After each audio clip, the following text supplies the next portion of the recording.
Good morning. Wherever you are, I hope my video finds you in good health. I hope that you and your families are healthy and safe. We live in strange times. I, to be honest, never thought I'd be standing in front of a camera talking to you about what's going on in this way. You know, we're used to being in the hall. We're used to having assemblies in the hall. But we can't do that at the moment. And we'll come back to just how odd things are. I mean, I'm in school quite a lot, and school is obviously eerily quiet. This week marks the first week where some of the lockdown has eased, and you'll see it as you go around. And so that's a glimmer of hope. There's hope there because we are slowly coming out of lockdown. And it's got me thinking. I've put together a sequence of short videos. Each video is not really longer than 10 minutes. Just for us to think about how this period, how this lockdown period has made us feel. And in some cases, how it's sort of changed us. So in this first video, I really want to talk to you about my other videos, where actually I give you some suggestions and some tips that have worked for me. Because we all feel differently about the way things are. And we can all share with each other what really works for us. I mean, essentially, we know that the coronavirus is a pandemic. You know, we know what the international impact of it has been. I was talking to some key worker children this morning, and I said to them, look, there is in some parts of the world, it seems to be perhaps a second peak in places like Florida and in places like China. But really, what I really want to do is to focus on the impact that this has had. You know, working from home, not being able to socialise, not being able to meet with family and friends. What impact that's having on us and on our lives.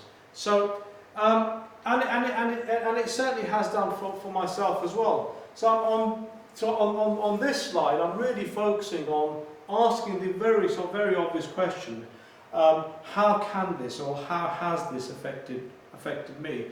And we can ask some rhetorical questions, or in this regard. And one of the things I've put on this slide is, in this bullet point now, I say sort of check in with yourself daily. How are you feeling, and how are those around you feeling? The members of your family. Certainly in the Bhambra household, there are three of us, there are three adults, and we're all reacting slightly differently to this.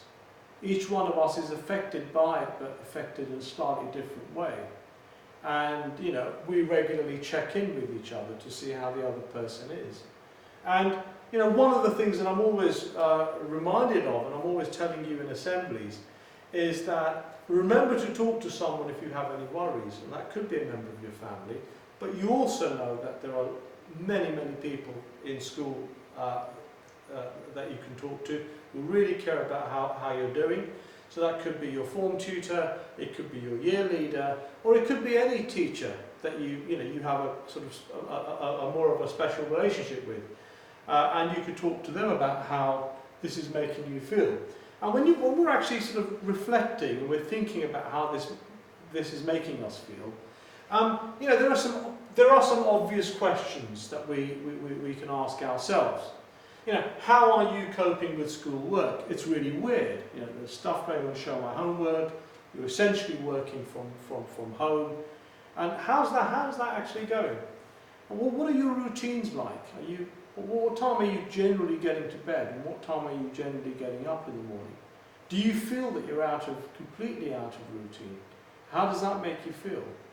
How are you keeping in contact with friends? I mean, are you obviously, you'll be on your phones, and it's one way, but there's no real contact. It's not physical contact anymore. And how does that feel for you? Things like exercise and eating habits. What are your eating habits like at the moment? And are you getting some exercise, some form of exercise every single day? Are you able to get out there? Today happens to be a particularly wet day, and it makes going out a little bit trickier, but are you still getting out there? are you staying healthy physically and mentally? You know, and the focus of my videos is really about the mental health side, but we will touch on some other aspects as well. And this thing about your mood, it's very important, because I think our moods are adversely affected by what's going on. There is a level of uncertainty and anxiety amongst young people and older people about the present and the future. And I want to focus a little bit about that in these videos, because there are things that we can definitely do that will help our mood, and as a consequence, how we feel. Now, one of the things is having routines. You know, these are the things that I do every day. When you're at school, there's a routine. You get up, you may catch a bus, you get to school, there's form time, there's period one. And we live by those routines in school. And when we're at home, if you're working, now you're working from home, some of those routines will have fallen by the wayside. And maybe that's something which we'll pick up in later videos, but we do need to come back to this whole idea of routines. Schools will open, you know, at some point soon. We are going to be open, and we'll go back to having those routines again, and we'll go back to having that socialising again, etc. But presently, we don't have much of that. So let's focus on some of those routines and what you can try and do. We've got to make a conscious effort to try and do these things. And I've put here getting up at the same time each morning. Now, I come to school, so I have to get up at the same time each morning. And I tried when I didn't have to come to school every day.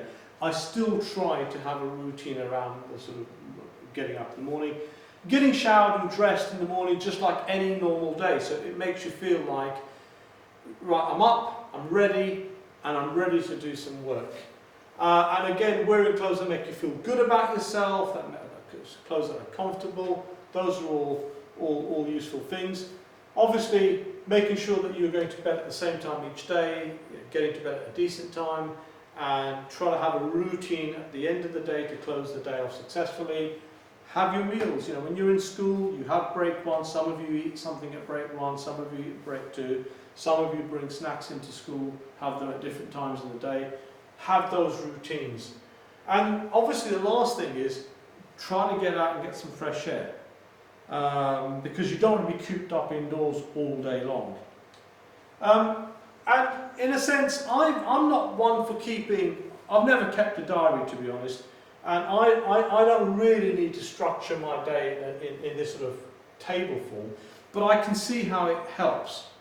And if you're the sort of person where if you actually create a timetable of things that you're going to do in the day and have that there, then you know you get some satisfaction out of ticking them off.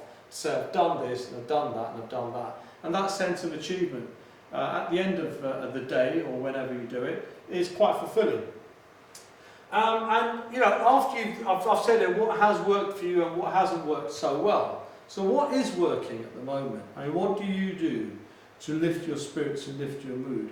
Some people listen to music, some people go for a bike ride. Find out what it is that actually does does make a difference for you, and try and do more of that, frankly. So anyway, there is a way. I mean, if you want to sort of create a structure, a formal structure around your day, that this is what my day will look like, you can definitely do that. A bit like a revision timetable. Just to put, so this video is really an introduction to a sequence of videos that I'm going to do. I've put some links on here, so you should be able to see these slides. There are some really useful. The first one, which is Young Minds and How to Stay Connected During Lockdown, is particularly good. And the Chatterpack website is a list of free online so-called boredom-busting resources. So please have a look at them for me. And I'll see you in my next video.